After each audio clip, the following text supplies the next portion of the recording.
Time to state your case. It's OU Texas, the Red River Rivalry, or showdown, if you will, as the Sooners go for their second straight win in the rivalry. They're going for the sixth win in the past 8 years. And here to break down, to state the case of who will win OU Texas this year, from the 2000 National Championship team, a co-captain that year, Chris Hammons. How are you, sir? I'm doing great. It's great to see you. Thanks for having me here. Well, thanks for stopping into the studio. You were with Laird, Hammons Laird, and we'll get to that in just a second. But for the first time in a long time, on the sidelines, we have new coaches for both teams. Bob Stoops won't be there. Let's start right there. How was Coach Stoops to play for? Coach Stoops, you know, honestly, for me, Coach Stoops probably and his staff sent my life on a really positive trajectory that really might not have happened otherwise. So I owe Coach Stoops a great debt. I think the difference between Coach Stoops was he cared for the players individually and really as human beings, which I think is important for a head coach. And he knew people's names on the teams, from the lowest guy on the bench. Did you have a nickname, or was it just Chris? My nickname was Hambone. Hambone. Yeah, everybody okay. on the team. Did Coach call you Hambone? Coach called me Hambone okay. to this day. You're out of the fighting city of Sulphur, went to East Central, and then OU. What made you think, hey, I'm just going to go for this and walk on? You know, I just saw so many of the guys that I thought were seniors at East Central who could have played somewhere else, and I saw the regret in their eyes when they were seniors that year. You didn't want that to be you. I did not want it to be me, so I just took a shot and said, had the confidence to say, you know, I think I can do it. As it turns out, a magical season in 2000. You guys made quite the run, especially in that month of October. Yeah, the month of October, the whole season was magical, but the month of October when we ran the table on Texas, K-State was #2 in the country, and then Nebraska #1. After that, I think people started taking us pretty seriously. And there is the trophy, I believe, from Texas. What's it like to play in that game?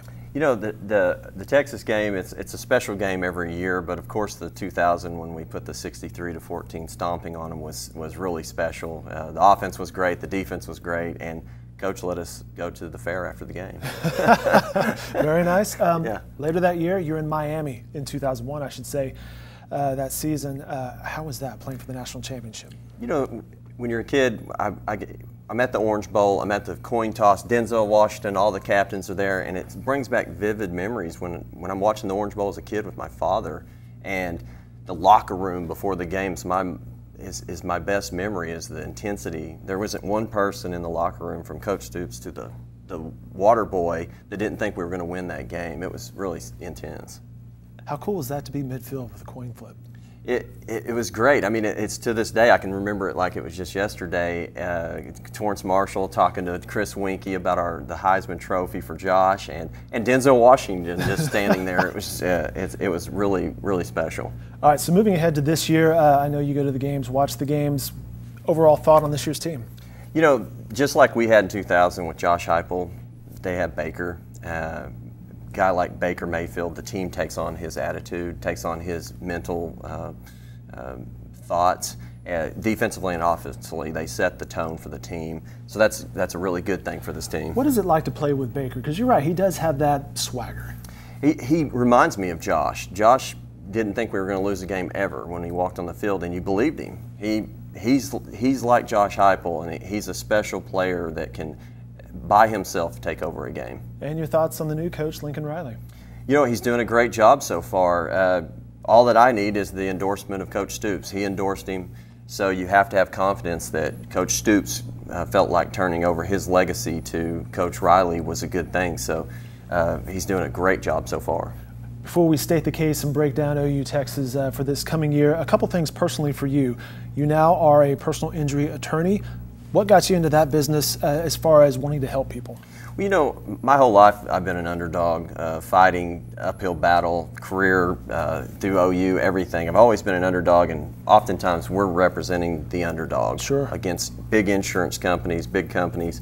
And it's really rewarding when we get them the justice they need against those kind of odds. Are you the man in the courtroom? I am the man in the courtroom. You enjoy that? I do. I love the first jury trial I ever had. When I got not guilty verdicts at that trial, I knew that was where I was supposed to be. So you had that rush from that, kind of like being on the field, maybe. It is. When the jury's walking back in, it is the rush that I seek. Were you nervous the first time you said Your Honor? I was nervous. Because I probably would be too. Voice would be shaking. Your Honor. Yeah, you do get nervous, but you get over it real quick. You get to know the judges, and they're really just people too. So the challenge of playing for a national championship Sooner football team, the challenge of defending people as an attorney.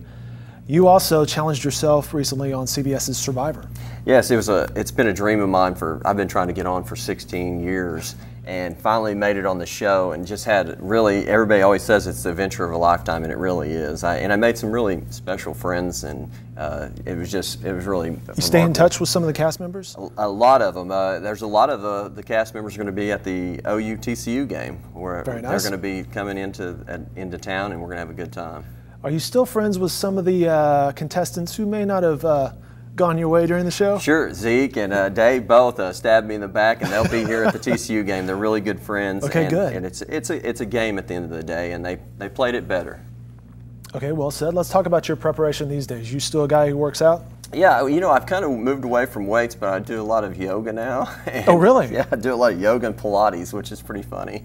Do you like the yoga and Pilates? I do, but it's funny. It's me and like 31 sorority girls in a room. It's kind of funny. Yeah, that's a good workout. Okay, are you a morning workout guy or evening workout guy, or traditionally what have you been? I am still up early in the morning. I'm a 4:30, 5 o'clock in the morning Good guy. for you. But you get it done, and at that point you can get on with your day, right? That's it. Get to work early and get the day started. All right, let's speed this up a little bit. State the case about a few things. We talked about workouts. Were you typically a free weights or machine type guy? Free weights, always. Clanging and banging. Yep. Millennials or Gen X? Gen X. All the way? Yep. And finally, your thoughts. OU Texas this year. Well, you know what? It's going to be too much Baker Mayfield this game. Trey Sermon, Abdul Adams will keep the running game going. Okoronkwo, I think, is a playmaker, but my number was number 81. I think you got to keep your eye on number 81, Mark Andrews, tight end. I predict a big game, but defense does enough to win. I think 42-21 OU by 3 touchdowns. There you have it, 42-21. Chris Hammons from Hammons Laird stating his case. Sir, good to see you. Appreciate the time. Thank you.